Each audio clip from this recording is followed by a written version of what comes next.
கொஞ்சம் காஃபி, நிறைய கதைகள். நான் உங்கள் ரேகா. மௌன யுத்தம் பாகம் 3ற்கு உங்களை அன்புடன் அழைக்கின்றேன்.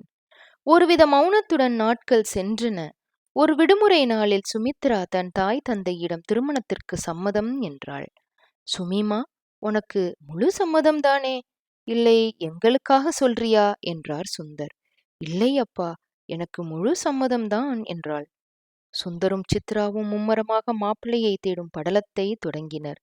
சுந்தரின் பெரியப்பாவின் மகள் ஜோதி தன் மகள் நிர்மலாவின் திருமணத்திற்கு அழைப்பதற்காக தன் கணவருடன் சுந்தர் வீட்டுக்கு வந்தாள். தன் பிரியமுள்ள தங்கியை பார்த்தவுடன் சுந்தரை கையிலேயே பிடிக்க முடியவில்லை. ஜோதியும் சுந்தரும் பழைய நினைவுகளைப் பற்றி உரையாடி உண்டு கழித்தனர். இரவுதான் சுந்தர் ஜோதியை வீட்டிற்குச் செல்லவே அனுமதித்தார். நிர்மலாவின் திருமணத்திற்காக சித்ரா, சுமித்ரா இருவரையும் 3 நாட்கள் விடுப்பு எடுக்க வைத்து கூட்டிச் சென்று விட்டார். திருமண வீட்டில் சுமித்ராவுக்கு ஏற்ற வரன் பார்த்து தரும்படி தன் உறவினர்களிடம் சுந்தர் கூறினார். திடீரென்று சுந்தரண்ணா என்று யாரோ கூப்பிடுவது போல் உணர்ந்தார் சுந்தர். யார் என்று பார்ப்பதற்குள் அப்பெண்மணியே சுந்தரிடம் வந்துவிட்டார். சுந்தருக்கு யார் என்று புரிபடவே இல்லை. என்ன அண்ணா, என்ன மறந்துட்டீங்களா? நான் தான் கலா என்றாள். பயங்கர பிரயத்தனப்பட்டு யார் என்று அடையாளம் கண்டு கொண்டார். கலா சுந்தருக்கு தூரத்து உறவு முறையில் தங்கை ஆவார். சுந்தர் சித்ராவையும் சுமித்ராவையும் அறிமுகம் செய்து வைத்தார்.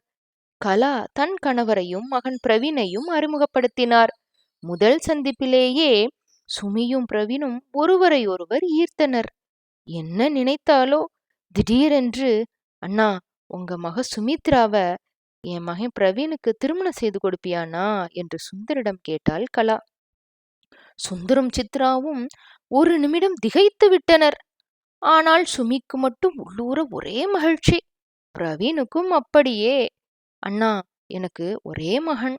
அவன் பெங்களூர்ல ஒரு தனியார் நிறுவனத்துல கணினி பொறியியல் நிபுணரா வேலை செய்யறான்.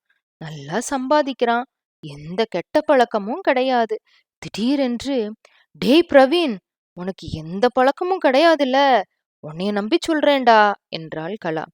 பிரவீன் பதறியவாறே, ஐயோ அம்மா, எனக்கு எந்த பழக்கமும் கிடையாது என்றான். அவன் சொன்ன விதத்தை கேட்டதும் அனைவரும் சிரித்து விட்டனர். என்கிட்ட அவளோட ஜாதக பிரதி இப்ப எதுவுமே இல்லையே கலா என்றார் சுந்தர். அண்ணா, எங்க மகனுக்கு ஒரு நல்ல துணையும் எங்களுக்கு ஒரு மகள் கிடைச்சா மட்டும் போதும்னா என்றாள் கலா. தன் கணவரிடம், மன்னிச்சிடுங்க, உங்ககிட்ட கூட கேட்காம நான் சொல்லிட்டேன் என்றாள். எனக்குமே அவர்களை பார்த்தவுடன் பிடிச்சிடுச்சு கலா என்றார்.